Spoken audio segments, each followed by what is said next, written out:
Hi, this is Majinoni, and here's a video for the history of DC. This one's going to be about Green Lantern, the Sinestro Corps War. Now, this was originally written by Jeff Johns and Dave Gibbons. And originally, what they did was they took a concept that was in a Tales of the Green Lantern Corps annual, which was like I think it was like the second one, which was like in 1986. And that was originally written by Alan Moore and Kevin O'Neill. Those guys basically introduced the concept of the Blackest Night. And then from there, Jeff and Dave basically took that idea, springboarded it into this huge, gigantic project. Now, a lot of things actually came from this, which I'll get to in just a minute. But what I wanted to say first was this technically isn't the beginning of this whole Ring War. What you have to do is you have to get Green Lantern Rebirth, or Reborn. I think I was right, yeah, Rebirth, because basically that is the reintroduction of Green Lantern and Sinestro into the DC universe. Basically, it's a retelling of their origin, and that is the springboard to this story. Because basically they hint that there's a Blackest Night, the thing that they shouldn't talk about, and at the end of that mini-series, or that story, that Sinestro retreats back into the antimatter universe and basically gathers his forces and creates his Corps, his Yellow Corps, to establish great fear throughout the universe.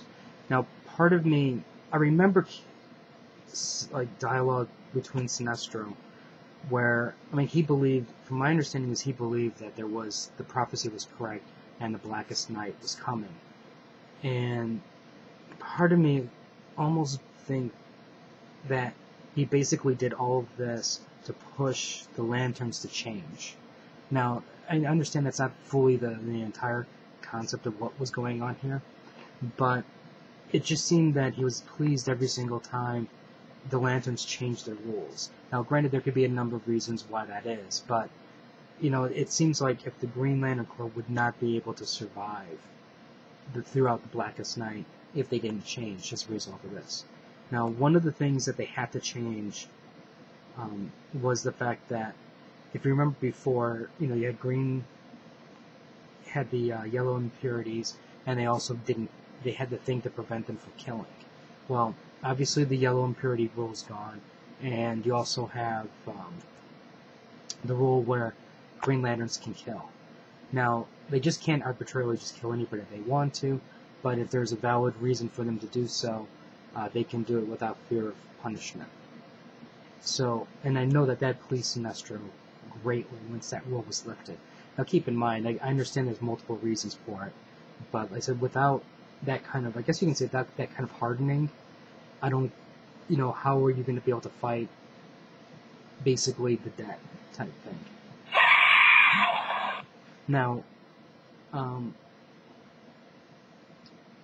with the story here. Now, what we have is the art is really, really good throughout the story. Now, it does change from time to time because you do have the Sinestro Corps War going between Green Lantern and the Green Lantern Corps. So you do get different artists in here. Now, in this, we get an reintroduction of some major key players here. And this two-page spread is a great example to show that. As you can see here, we get Parallax, we get the Anti-Monitor from Crisis, we get Superboy Prime from Crisis, Cyborg Superman, from the Death of Superman, and then the Manhunters are coming back, basically. And the Manhunters basically look like they're basically connected with Cyborg Superman.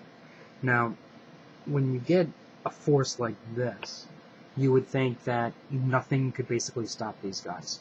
Absolutely nothing. Because you figure Superboy Prime cleaved through people on his own, and it took, basically the death of a Superman to finally stop him. Not kill him, stop him. You have the Anti-Monitor, who basically was did the Crisis on Infinite Earths, and it required the might of every superhero who was still alive to basically kill him. Plus you got Cyborg Superman, who's on par with Superman, and Parallax, who's extremely powerful also. So it's like, basically Parallax alone destroyed a good chunk of most of the Green Lantern Corps. So you would think that that alone, that kind of firepower, they should be able to be unstoppable. Well, since the Green Lanterns can kill now, it does help out a little bit. Now, one thing that I thought that was really smart about that the Yellow Lanterns did is, as you can see here, every time a Green Lantern dies, the ring goes to the next ring bearer. Well, what they would do was they would follow these rings to the next person and kill them before they can even basically figure out what's going on.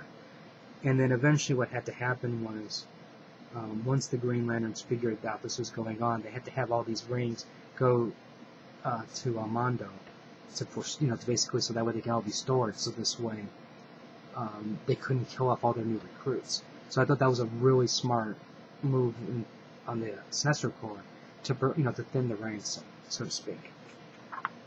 Now, throughout the story, we had a lot of amazing battles, a lot of amazing pictures. Here's another example here of all these rings. There was so much death and carnage here. It was just insane. How many people were being killed. Mostly, you're getting killed off camera, but there were still lots of death. And overall, I think that, in a way, I think that what the events in this story actually helped. I guess you can almost say for me, it was a matured Green Lantern a little bit. It made the universe a little bit more harsher, a little bit more dangerous, and things weren't as safe as they used to be. Now, one of the things I really didn't like about it was the fact that a lot of the key villains just went down way too easy.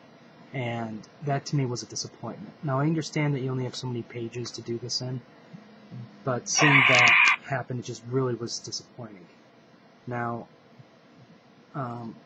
another thing that this book also introduced was you had Kyle, who was Ion, and then Kyle lost his Ion's abilities, because Sinestro stripped that from him, and then basically put Parallax inside of him.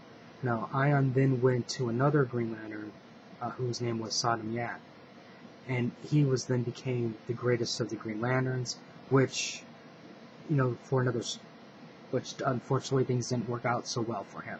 But he's actually coming back now in the more recent story. Now, overall, I think this was probably one of the best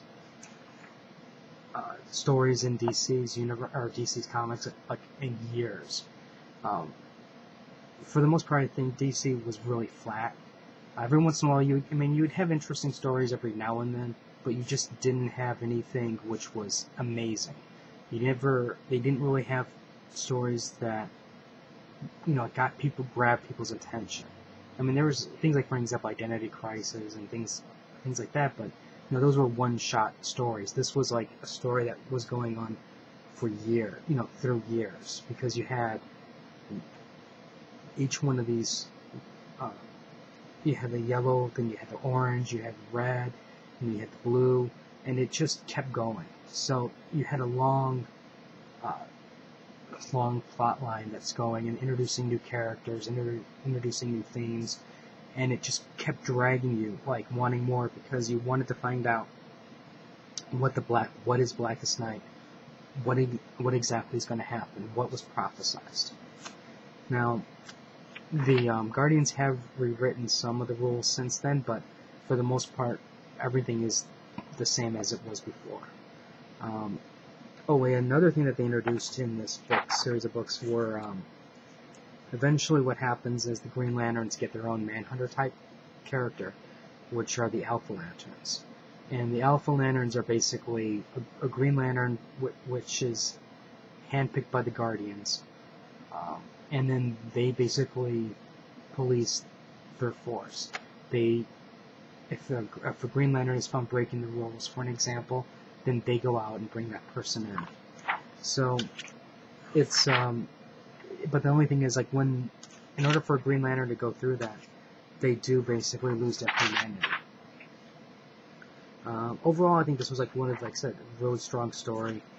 I think as long as you just read, like I said, if you read the first Green Lantern trades, that should help you out in basically figuring out this part of the story, like who some of the characters are. If you're not familiar with it, and yeah, these are the ones here. The Rebirth. I'm sorry, Rebirth, and then there's also Green Lantern, No Fear. If you get those, that pretty much will get you an idea of what's going on. But if you already know who Green Lantern is, if you already know who Sinestro is, technically you don't need those two, and then you can just go straight into this. And if you haven't bought it yet, this is a really good investment. Now, I understand some people might be like hesitant because of the cost. I mean, if you look at all of these trades, it's an obscene amount of money, because like every ring color has its own trade, and then Blackest Night had like 5 different trades coming out, or some crazy number like that. So, I mean, I personally understand what you guys are going through, because I haven't bought all the trades yet either, just because of cost. But keep in mind, like, buy them a little bit at a time, and there's also the sales. If your comic store is having a sale, or in-stock trades, borders, things like that, take Barnes & Nobles, take full advantage of those things, because 25% off, 10% off, all that stuff adds up over time. And but I think that like I said, this is definitely